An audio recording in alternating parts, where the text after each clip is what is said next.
Hey everybody, I am Steve and this is the Hey RC drone landing pad. The landing pad comes with a nice carrying case and includes 4 stakes. The stakes can be used to anchor the pad to the ground. When you take the landing pad out of the case, you get the pad itself and you get a product manual. This is a nice large landing pad, and that's good for me because I fly in sandy conditions at the beach.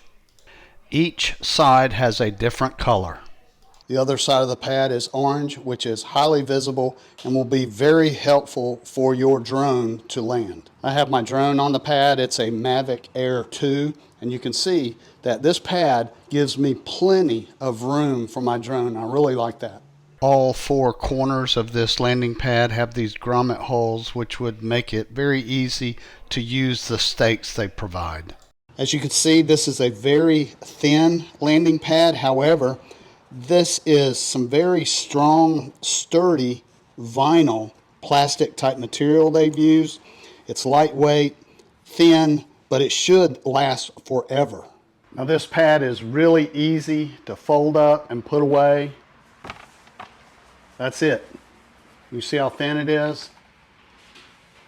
You'll easily put away in a backpack or something like that. All right, y'all, I think this Hey RC universal drone landing pad is perfect. I'm gonna really enjoy it. I think you'll like it too if you're a drone enthusiast. So if you're watching this video, I hope you found it helpful.